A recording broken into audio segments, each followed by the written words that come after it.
Hello दोस्तों, welcome to my channel simplified classes. मैं हूं डॉक्टर निशा और आज हम पढ़ने जा रहे हैं क्लास 12th बायो का first chapter that is reproduction in organism. तो हमें पढ़ना ऑर्गेनिज्म में रिप्रोडक्शन कैसे होता है। तो चलिए चलते हैं। The period from birth to the natural death of an organism represents its life span. तो लाइफ स्पैन क्या हो गया? वैसा पीरियड, इट मीन्स बर्थ से नेचुरल डेथ। ध्यान रखना है नेचुरल डेथ, आप उस चीज को इंक्लूड नहीं करोगे। अगर किसी का एक्सीडेंट से हो रहा है, किसी डिजीज से डेथ हो रहा है, तो आप उसको लाइफ स्पैन काउंट नहीं करोगे। ओके गाइस, नेक्स्ट बोल रहा है you may note that a life span of organism are not necessarily correlated with their size. आप लाइफ स्पैन को साइज से आप को रिलेट नहीं कर सकते हो, ठीक है। The size of the crows and the parrot are not very different yet their life span show a wide difference. बोल रहा है वहां पे जब दोनों का, क्रो एंड पैरट, दोनों का साइज आप देखोगे अप्रोक्सीमेटली सेम है, बट दोनों का जो लाइफ स्पैन है काफी ज्यादा वेरी करते हैं। जैसे आपका क्रो का लाइफ स्पैन 15 ईयर्स है एंड पैरट का लाइफ स्पैन आपका 140 ईयर्स है। Similarly a mango tree has a much shorter life span as compare to peepal tree. आप मैंगो और पीपल ट्री को देखोगे, दोनों देखने में आपको सेम लगेगा। ऐसा नहीं है कि मैंगो ट्री बहुत ज्यादा टॉल है या पीपल ट्री काफी ज्यादा शॉर्ट है, पर जब आप लाइफ स्पैन की बात करोगे तो काफी ज्यादा वेरिएशन शो करता है। मैंगो ट्री का लाइफ स्पैन काफी कम है as compare to peepal tree. Whatever be the lifespan, death of every individual organism is certainty. That is, no individual is immortal except a single cell organism. बोल रहा है आपका लाइफ स्पैन जो भी हो, चाहे 15 ईयर्स हो, चाहे एक दिन हो, चाहे 100 ईयर्स हो, कुछ भी हो, पर डेथ तो हर इंडिविजुअल की होनी ही होनी है। इट मीन्स कि कोई भी इंडिविजुअल इमॉर्टल नहीं है, कोई भी जो इंडिविजुअल है वो अमर नहीं है, एक्सेप्ट आपका सिंगल सेल ऑर्गेनिज्म। ओके, बढ़ते हैं हम आगे। अब यहाँ पे दोस्तों इस पेज पे आपको बहुत सारे लाइफ स्पैन दे रखे, कहीं कहीं आपको लाइफ स्पैन मेंशन है, जहां जहां नहीं थे वहां पे मैंने मेंशन कर दिया है।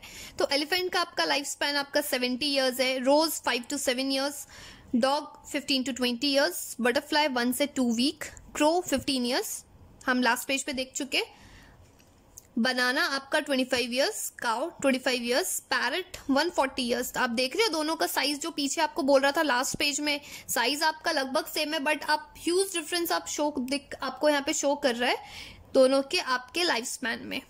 उसके बाद यहाँ पे बात करते हैं क्रोकोडाइल 60 ईयर्स, हॉर्स आपका 60 years, fruit fly 30 days that is 1 month, rice plant आपका 3 to 4 months, टोटॉइज आपका 100 to 150 ईयर्स एंड बैनियान ट्री जो कि आपका 200 to 300 ईयर्स है।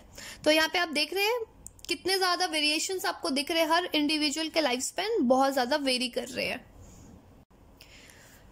सो यहाँ पे आपका रिप्रोडक्शन, तो रिप्रोडक्शन क्या है? Reproduction is defined as a biological process in which an organism gives rise to young ones या offspring similar to itself. So reproduction एक बायोलॉजिकल प्रोसेस है जिसमें ऑर्गेनिज्म जो रिप्रोड्यूस कर रहा है बिल्कुल अपनी तरह, means similar to itself. The offspring क्या करता है? Grow, mature and in turn produce the new offspring. तो ऑफस्प्रिंग क्या करेगा बच्चों? ग्रो करेगा, मैच्योर, और दोबारा वो न्यू ऑफस्प्रिंग प्रोड्यूस करेगा। तो इस तरह से क्या हो रहा है? एक साइकिल चलते जा रही है। Thus there is a cycle of birth, growth and death.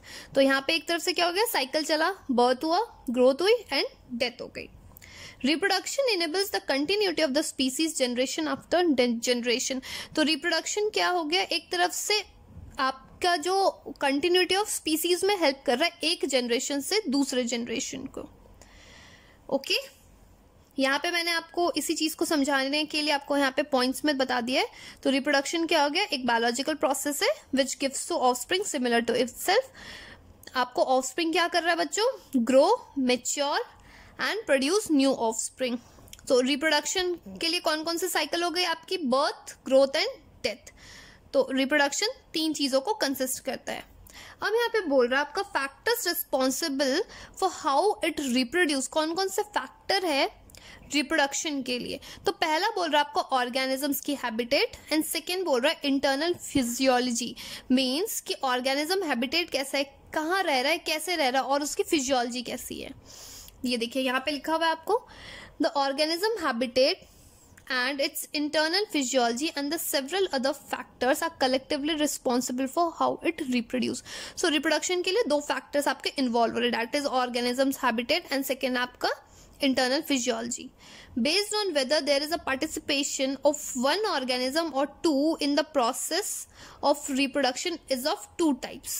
तो दो टाइप के रिप्रोडक्शन है, टोटली डिपेंड करता है कि आपके पार्टिसिपेशन ऑफ ऑर्गेनिज्म एक है या दो है. When offspring is produced by a single parent with or without the involvement of the gamete formation, it is known as asexual reproduction. तो asexual reproduction क्या हो गया? जब आपका जो पेरेंट्स की इन्वॉल्वमेंट है वो सिंगल है, ठीक है, तो आपका asexual reproduction है. When two parents means opposite sex, एक मेल एक female, participate in the reproductive process and also involve the fusion of male and female gametes, it is called sexual reproduction. तो sexual reproduction में समझ में आ गया आपको to parents की जरूरत होती है, that is opposite sex. तो इसमें क्या होता है आपका fusion of male and female gametes. This is known as sexual reproduction. अब हम asexual reproduction and sexual reproduction को अलग अलग करके हम डिटेल स्टडी करेंगे. तो पहला आपको दोस्तों दे रखा है यहाँ पे 1.1 में asexual reproduction. बढ़ते हम आगे asexual reproduction में देखते हैं क्या बोल रहा है. In this method, a single individual means parent is capable of producing offspring. ये हम पहले यहाँ पे देख चुके हैं कि इसमें आपका single parent involve होता है. As a result, the offspring that are produced are not only identical to one another, but are also the exact copies of the parents. वो identical नहीं है, वो बल्कि exact copies है अपने parents के.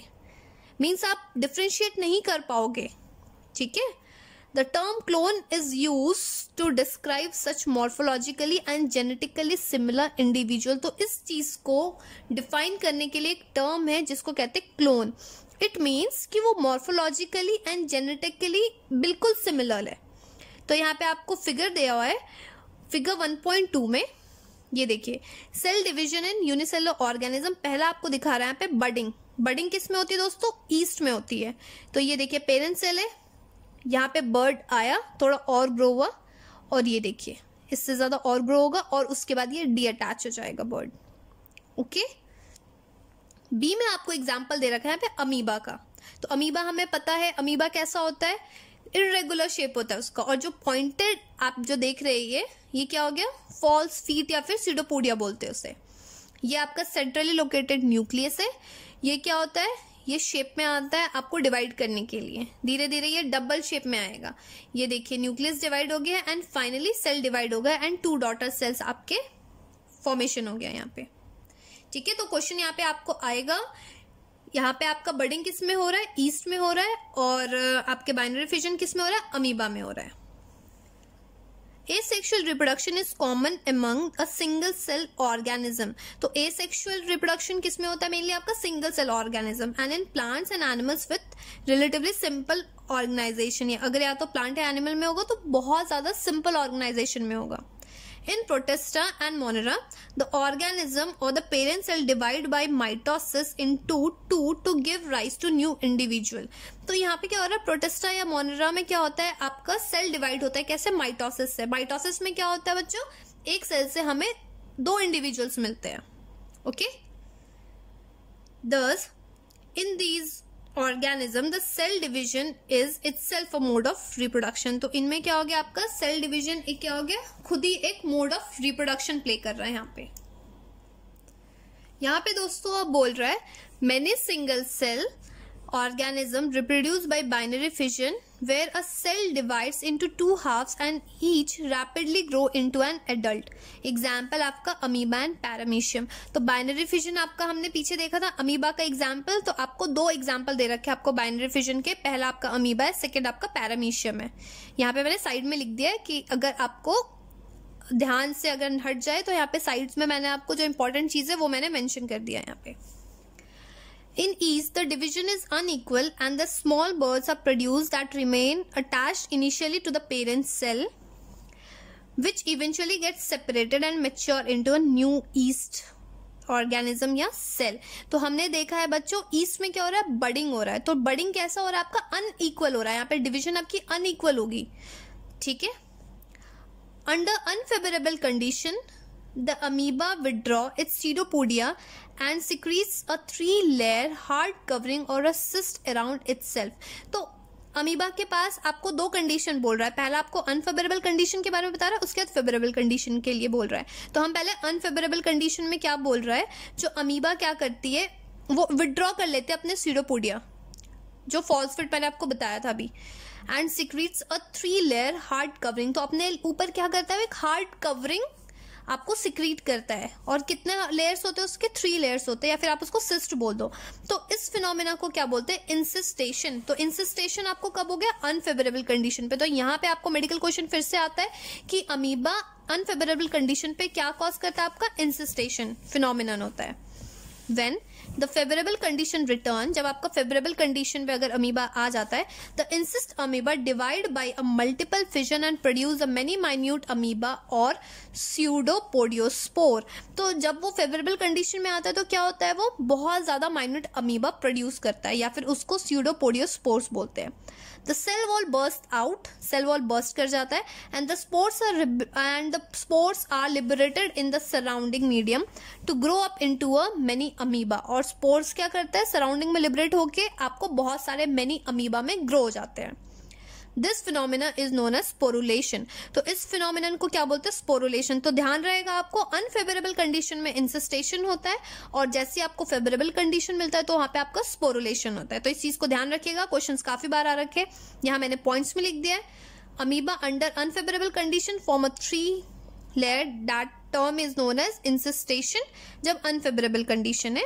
और फेवरेबल कंडीशन में क्या होता है, multiple fission and produce a mini spore, here sporulation occur. तो यहाँ पे आपका क्या हो रहा है दोस्तों, स्पोरुलेशन हो रहा है। अब यहाँ पे आपको फिगर दे रखा है 1.3 में। ये जो भी एनसीईआरटी में फिगर्स है दोस्तों, उसको भूलना नहीं है, याद रखना है। कोई भी फिगर को नहीं सोचना है कि यहाँ से क्वेश्चंस नहीं आएंगे आपको।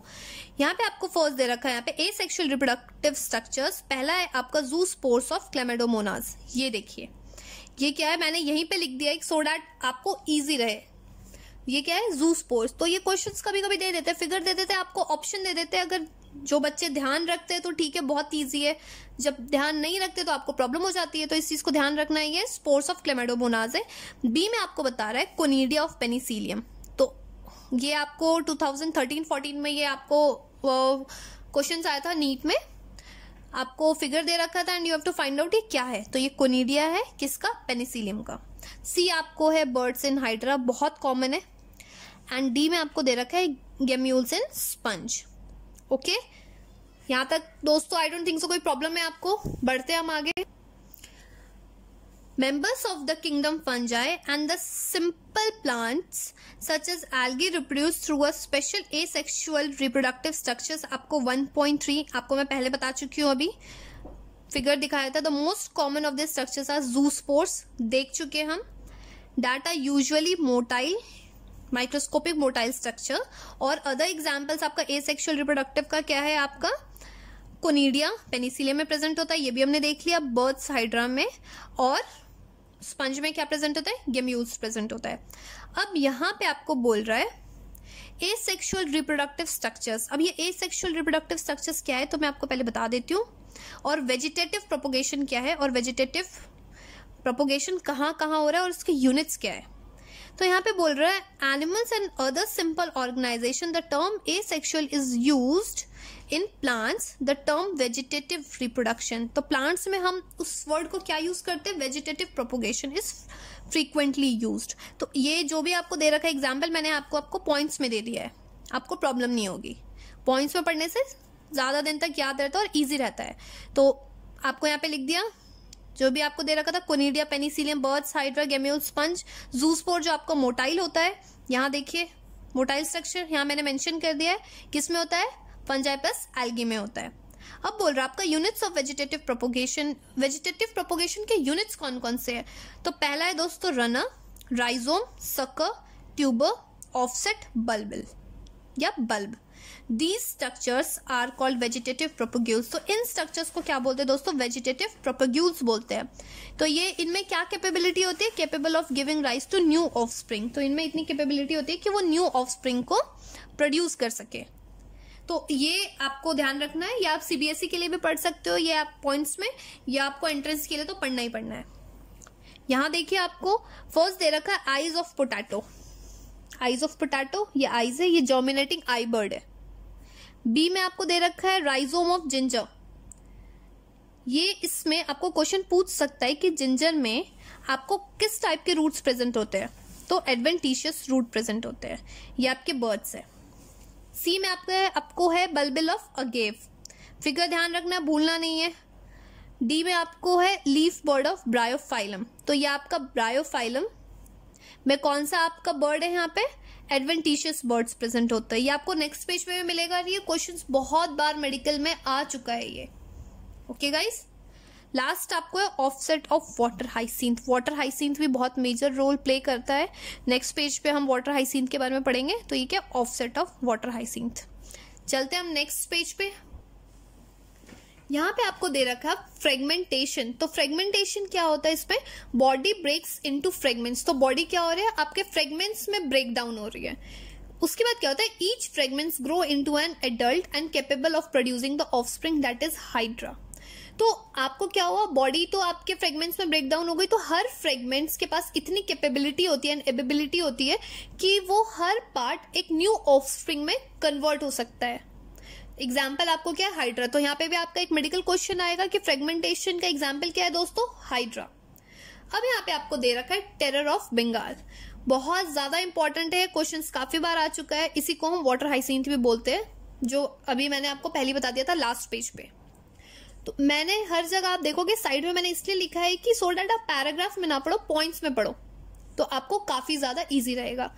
तो टेरर ऑफ बंगाल क्या हो गया बच्चों, वाटर हाइसिंथ। वाटर हाइसिंथ क्या आपका एक एक्वेटिक प्लांट है। तो पहला मेडिकल क्वेश्चन आपको यहां से आ गया कि वाटर हाइसिंथ क्या है, एक्वेटिक प्लांट है। वाटर हाइसिंथ को हम क्या बोलते हैं, टेरर ऑफ बंगाल में water hyacinth major role play करता है।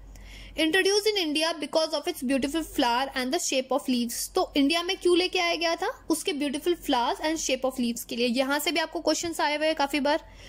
बोल रहा है इट कैन प्रोपोगेट वेजिटेटिवली, तो ये आप इसको वेजिटेटिवली प्रोपोगेट कर सकते हैं, ये भी क्वेश्चन है। ये क्या बोल रहा है, आपका मोस्ट इन्वेसिव वीड है। ध्यान रखना है कि टेरर ऑफ बंगाल अगर आपसे पूछे तो ये क्या है, ये वीड है। ओके, वीड्स मीन्स पता है आपको, अनवांटेड प्लांट। उसके बाद बोल रहा है फाउंड इन स्टैंडिंग वाटर। तो ये कहाँ प्रेजेंट है आपका, स्टैंडिंग वाटर में। स्टैंडिंग वाटर मीन्स जहां पे पानी ठहरा हुआ है, रुका हुआ है। तो ये क्या करता है, ड्रेन्स ऑक्सीजन फ्रॉम वाटर। ये क्या करता है, वाटर से जो डिजोल्व ऑक्सीजन है वो ले लेता है। तो जब डिजोल्व ऑक्सीजन ले लिया तो वो क्या लीड्स करेगा, leads the death of fishes. तो उसके कारण क्या होगा, फिशेस की डेथ होने लगेगी। तो ये आपके टेरर ऑफ बंगाल की स्टोरी जो आप पैराग्राफ में पढ़ेंगे, यही चीज मैंने दे दिया है यहाँ पे। अब यहाँ पे आपको दे रखा है, you will notice that they invariably arise from nodes present in the modified stem of this plants. Okay, when these nodes come in contact with a damp soil or water, they produce the roots and new plants। तो बोल रहा है कि ये जैसे eyes of potato tuber and rhizome of banana, ये जब भी सॉइल के कांटेक्ट में आते तो वो क्या होता है, वहां से न्यू प्लांट्स ग्रो होने लग जाते हैं। ये एग्जाम्पल हम लास्ट पेज पे भी देख चुके हैं। अब यहाँ पे आपको दे रखा है एक ब्रायोफाइलम के बारे में। ये भी मैंने आपको फिगर लास्ट पेज पे ही बता दिया था। इसमें आपके बर्ड्स कैसे होते हैं, एडवेंटिशियस बर्ड होते हैं। क्वेश्चन काफी बार आया हुआ है। और ये कहाँ से अराइज होते हैं, arises from the margin of leaves. तो लीव्स के मार्जिन पे प्रेजेंट होता है ये। तो यहाँ पे अब आपका हमारा आता है सेक्सुअल रिप्रोडक्शन, जो हम पढ़ेंगे अपने नेक्स्ट वीडियो में।